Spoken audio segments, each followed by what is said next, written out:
The recently announced next-gen Project Helix Xbox, with its hybrid PC/console configuration, will not be a typical living room gaming machine. As such, it represents a massive opportunity for Microsoft to offer something tangibly new and different to the traditional console customer.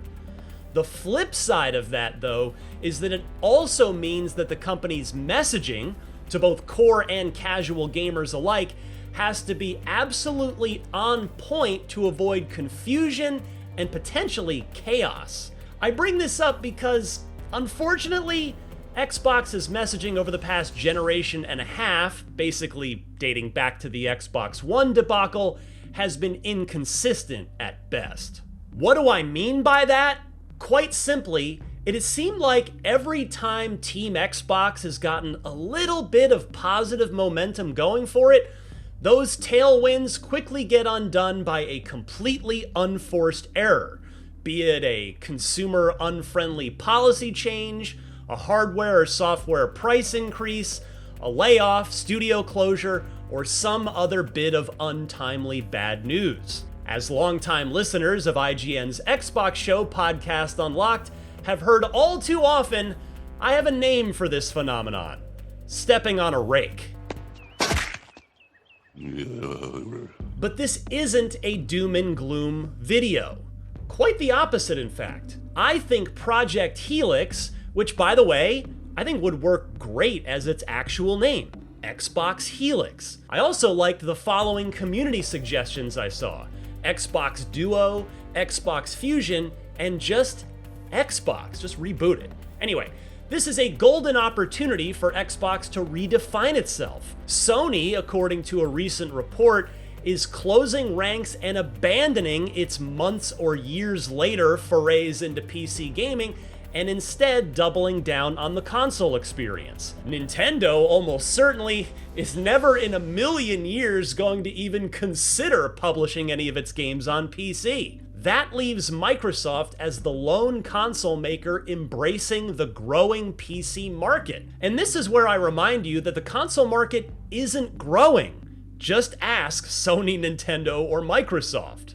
And therein lies the challenge. Microsoft can't message Helix like a traditional console because it isn't one.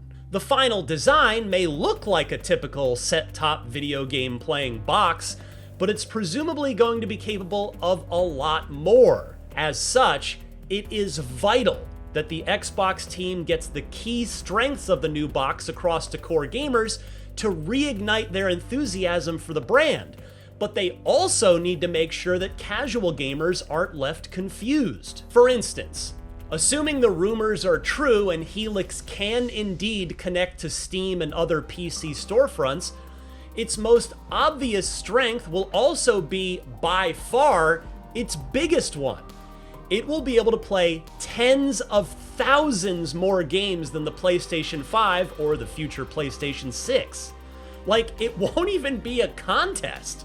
If Microsoft pulls it off, Helix will simply be the place to play the most games, both past and present, period, end of sentence. To this end, new Microsoft Gaming CEO Asha Sharma and her Xbox team should consider reviewing a trilogy of events that changed Xbox forever. The Xbox One reveal from May of 2013, Xbox's E3 2013 press conference from a month later, and PlayStation's E3 2013 press conference that took place 48 hours after that. Because those 6 weeks are when Xbox lost its way, messaging-wise. Sharma can bring fresh eyes and, admittedly, 2020 hindsight to those events and hopefully use them to help inform her perspective as she aims to guide Xbox into its next generation, perhaps as soon as next year.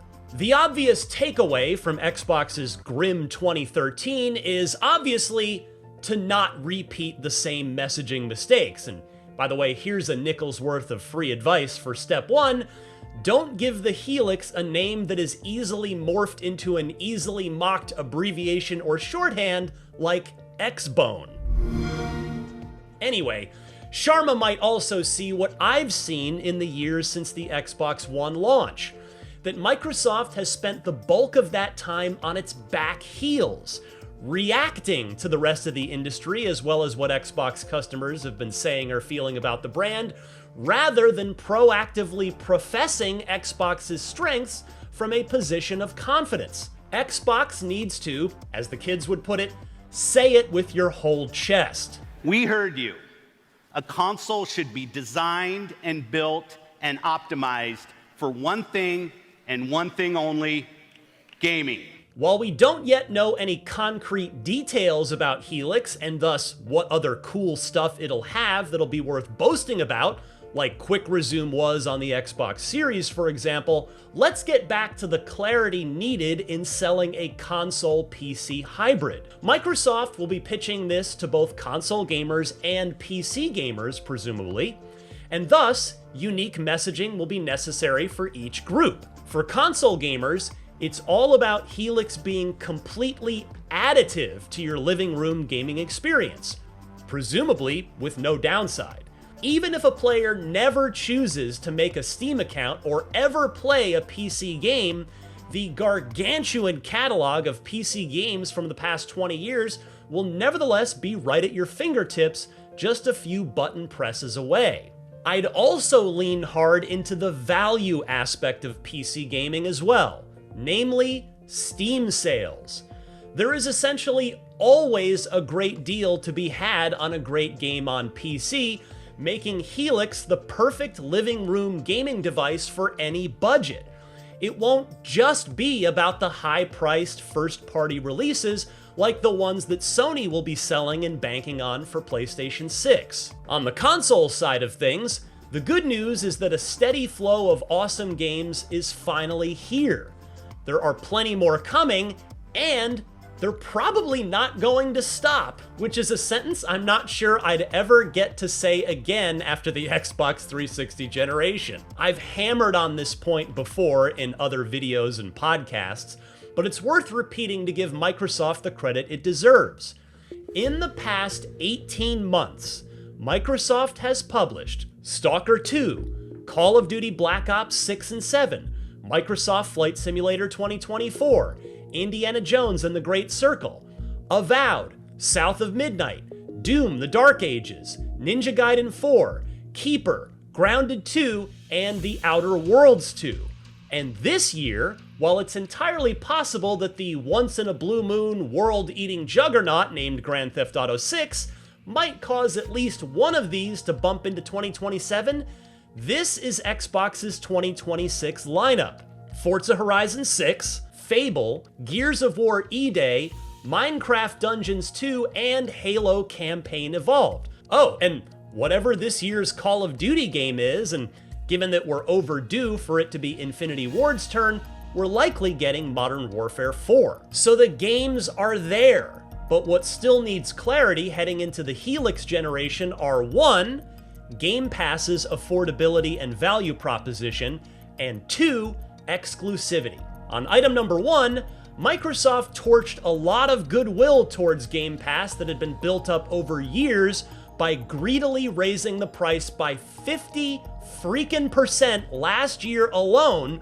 from $20 per month to $30 per month for the ultimate tier that includes the day one access to all new first-party releases.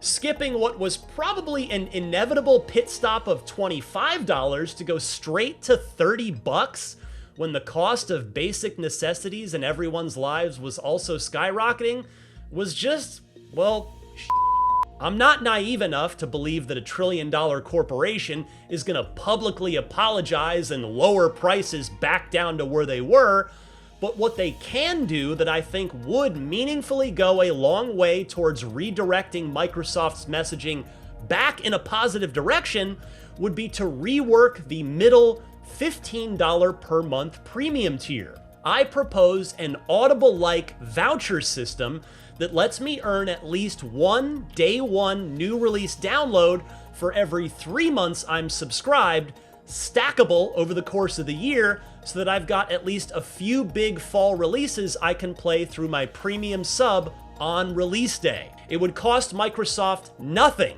to do this, still leave room for the ultimate tier to reel in the gamers who want day one access to everything, and refocus the Game Pass messaging on what awesome value it provides to gamers, rather than the current, deserved narrative of it pricing out many players. And as far as clarity on exclusivity goes, Microsoft has left gamers confused and loyal Xbox fans unhappy in recent years. Some games are exclusive for a year, like Avowed and South of Midnight. Some are exclusive for less time than that, like Indiana Jones and the Great Circle. And some are available on PS5 on day one, like the upcoming Halo Campaign Evolved. For no better evidence of the justifiable confusion around where Microsoft stands on exclusivity, look at Microsoft's most consistently awesome first-party developer, Playground Games. That studio has 2 games scheduled to ship this year, with one of them a timed Xbox exclusive, Forza Horizon 6, and the other a multi-platform release right out of the gate, Fable. Make it make sense! It's probably too late for the exclusivity toothpaste to be put completely back in the tube, but if Sharma wants to, quote, return to Xbox, to use her words, she's got to give gamers a reason to buy a Helix rather than just playing all of Microsoft's stuff on a PlayStation 6. A clear, across-the-board, 1-year console exclusivity window on everything, I guess except Call of Duty, which Microsoft had to promise to keep multi-platform in order to help convince regulators to approve that $69 billion acquisition of Activision Blizzard, would get plenty of people back on board the Xbox train. PC gamers need not worry, as Helix is also a PC and every game will show up there at launch. But console? What? You're telling me that scores of gamers wouldn't seriously consider picking up an Xbox if The Elder Scrolls 6, like The Elder Scrolls 4 Oblivion before it, didn't show up on a PlayStation for an entire year? Whatever Sharma decides to do with the next generation of Xbox, my point is that she must be clear, decisive, and proactive. The opportunity for Project Helix is there. Here's hoping Microsoft will take it. For more on all things Xbox, don't miss IGN's weekly Xbox show, Podcast Unlocked, with new episodes airing on IGN.com, YouTube.com/IGN Games, and major podcast feeds every Thursday.